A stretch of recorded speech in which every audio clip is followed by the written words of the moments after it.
Oh, hello. Hey, so glad you're here. Good morning, everybody. We're going to talk about digraphs. Now, you remember what digraphs are, right?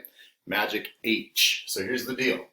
We talked about this in class, and you see them all the time when you're opening up your books. They're everywhere. Check it out. Magic H, and digraphs. Now, digraphs, that's when H actually changes the sound of another consonant. If I've got a C next to magic H, what sound does it make? Ch, ch, ch. It's kind of a choppy sound. Hey, choppy. If an S is next to magic H, we have sh.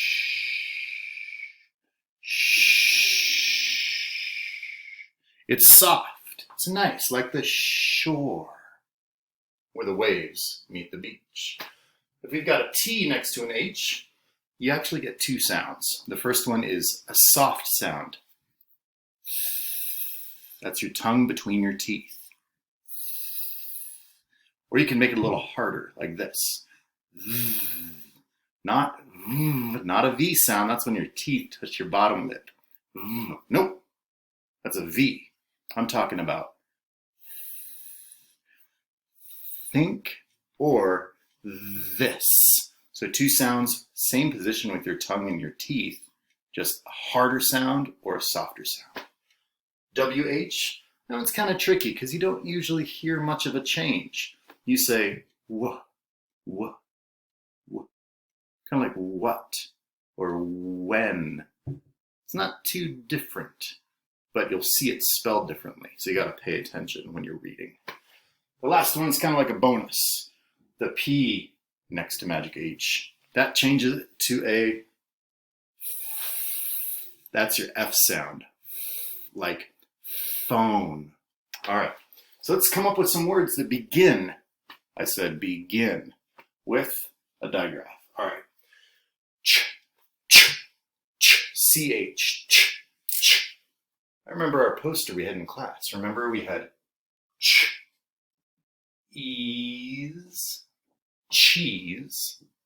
Or you can actually just change these E's to O's. And you could say, choose. Do you choose cheese? I don't know. Maybe not. Some people don't. How about SH? Shh. Let's come up with two. Let's see. Shh. Ah! Ah! Shout. Shout.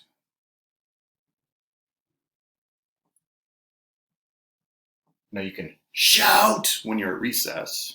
Probably shouldn't do that in your house too much because, houses are small and hurts people's ears. But when you're outside, shout, shout, let it on out. All right, you can do shout or you can do shh. Help me. Shh. What do you put in your hair when you're washing your hair? Huh? Shampoo. Yes, that's right. I'm sure some of you are laughing. Shampoo. That's right. How about this? TH. Let's do one soft and one hard TH sound. So we can do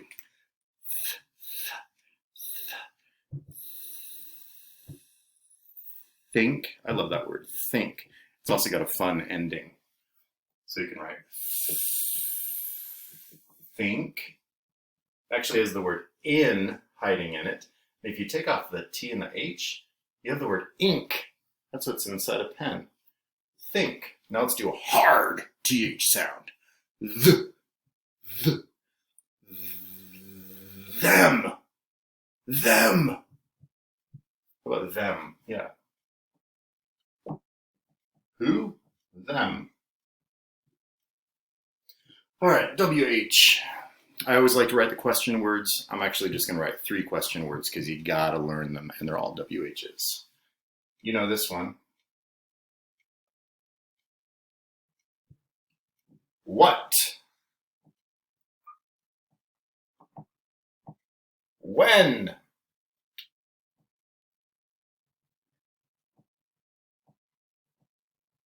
Where? What? us. When? Right now. Where? At our houses, taking care of each other. PH. All right. Now the first one I always think of is, for the f sound, is phone, right? Probably a lot of people using these right now. A phone.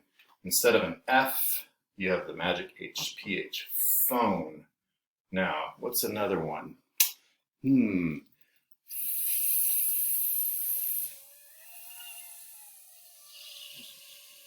Help me. PH.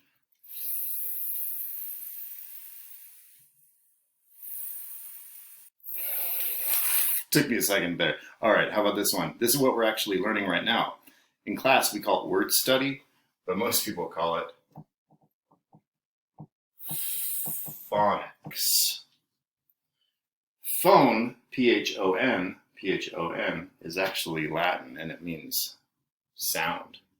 Right? Phonics. It's the sound that letters make when we take them.